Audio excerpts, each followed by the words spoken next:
उपनिषद के ऋषि तो कहते हैं कि जब हम परमात्मा के गुणों का बखान करने के लिए चलते हैं तो हमारी वाणी चुप हो जाती।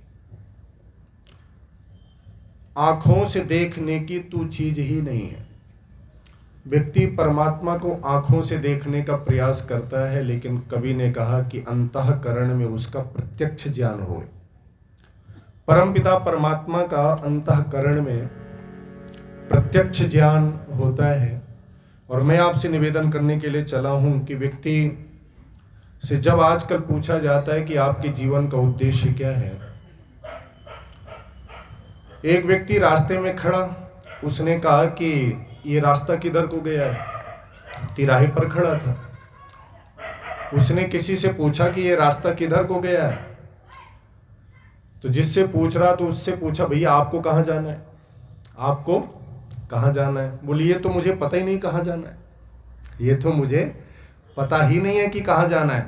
तो व्यक्ति कहता है कि जब ये पता नहीं है कि कहाँ जाना है तो किसी भी रास्ते में चले जाओ, कहीं ना कहीं तो पहुंच ही जाओगे। व्यक्ति को जीवन का उद्देश्य पता नहीं है।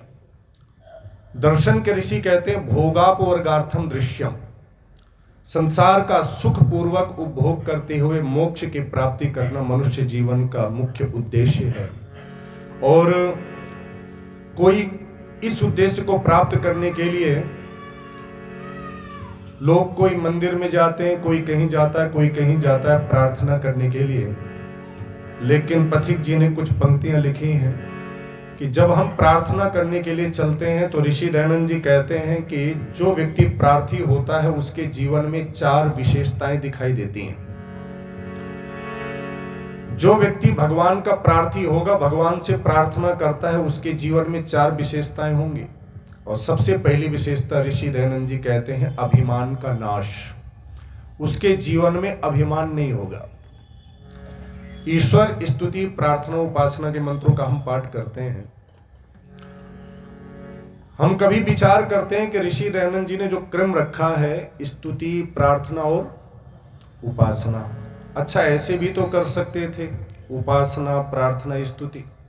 क्रम देखिए ऋषि का, ऋषि दयानंद जी ने क्रम रखा है स्तुति प्रार्थना उपासना। हमारे गुरुजनों ने हमें शिक्षा दी कि ये क्रम क्यों रहा। तो स्तुति कहते हैं गुण कीर्तनम, किसी की प्रशंसा करने का नाम क्या है, बोलो, स्तुति है। और जब हम उसकी स्तुति करते हैं, किसी की प्रशंसा करते हैं, तो उसके प्रति श्रद्धा का भाव उत्पन्न होता है। आप किसी के पास जाएं, स्तुति कहते हैं प्रशंसा करने को, और प्रार्थना कहते हैं प्रार्थना, प्र उपसर्ग लगा हुआ है, अर्थना मांगना, विशेष रूप से मांगने का नाम प्रार्थना है। जब आप किसी के पास दान मांगने के लिए जाएं तो सबसे पहले जाते ही दान मांगते हैं या कुछ स्तुति भी करते हैं? पहले आप कहते हैं आप बड़े दानी हैं, आपका स्वभाव दान का देने का है, आपके द्वारा दिए हुए दान से अनेकों संस्थाएं चल रही हैं, आपका स्वभाव बहुत उत्तम है। और उसके बाद आप कहेंगे कि हम भी कुछ लेने के लिए आए हैं, तो व्यक्ति मना नहीं करेगा। पहले स्तुति है, आप स्तुति कीजिए, प्रशंसा कीजिए, उसके बाद प्रार्थना कीजिए, और फिर उसके बाद उपासना। कवि ने कहा कि जो व्यक्ति अपने जीवन से अभिमान को दूर कर देता है वो सच्चा प्रार्थी होता है। क्यों? ऋषि दयानंद जी कहते हैं कि जब भगवान से हम मांगने के लिए चलते हैं तो अभिमान तो वहीं दूर हो जाता है व्यक्ति का, जब व्यक्ति मांगने के लिए जाता है। और कवि ने लिखा, जरा सुनियो,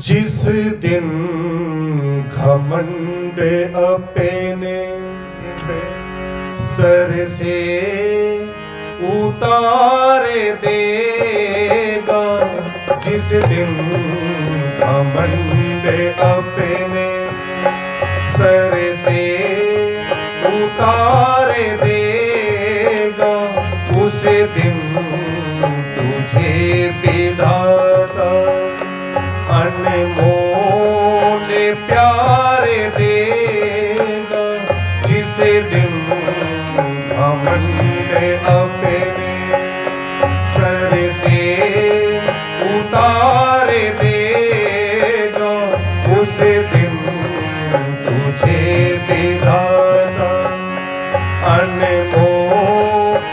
प्यार देगा, जिस दिन घमंड उसके समान जग में दाता न और कोई, उसके समान जग में दाता न और कोई। देने पे जब वो आए, देने पे जब वो आए, तो बेशुमार देगा, जिस दिन घमंड अपने सर से उतार देगा, उस दिन तुझे विधाता अनमोल प्यार देगा, जिस दिन घमंड अपने सर से उतार देगा, उस दिन तुझे विधाता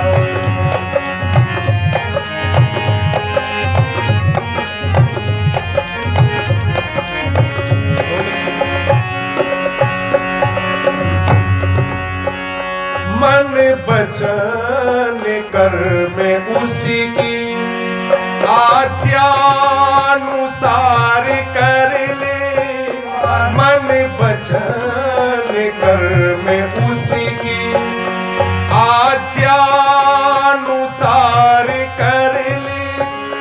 वो तो पिता है तुझ पे, वह तो पिता है तुझ पे, सर्वस्व वार देगा, जिस दिन घमंड अपने सर से उतार देगा, जिस दिन घमंड अपने सर से उतार देगा, उस दिन तुझे विधाता अनमोल प्यार देगा, जिस दिन घमंड अपने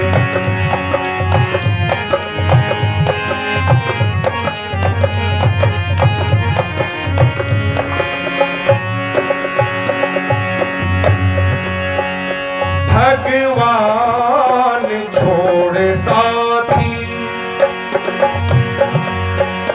भगवान छोड़ साथी, इंसान को बनाया, भगवान छोड़ साथी, इंसान को बनाया, सुख में ये साथ देगा, सुख में ये साथ देगा, दुख में भी सार देगा, जिस दिन घमंड अपने सर से उतार देगा, उस दिन तुझे विधाता अनमोल प्यार देगा, जिस दिन घमंड अपने सर से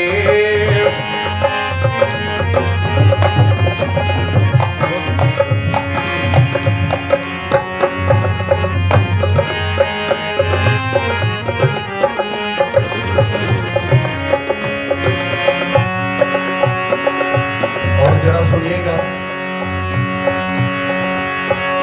खुद ही न चैन जिसने पाया हो जिंदगी में, खुद ही न चैन जिसने पाया हो जिंदगी में, वो क्या किसी के दिल को, वो क्या किसी के दिल को सब्र करार देगा, जिस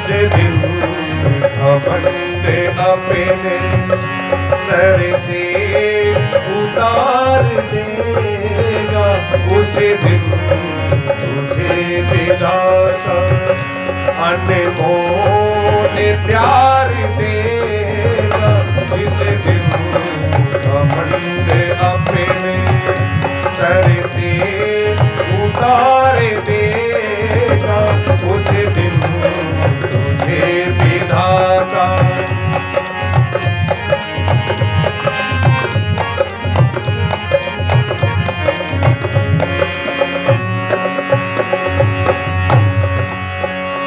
भेजा था उसने जग में करने को कुछ कमाई, भेजा था उसने जग में करने को कुछ कमाई, किसको पता था जीवन, किसको पता था जीवन यूं ही गुजार देगा, जिस दिन घमंड अपने सर से उतार देगा, उस दिन तुझे विधाता अनमोल प्यार देगा, जिस दिन घमंड अपने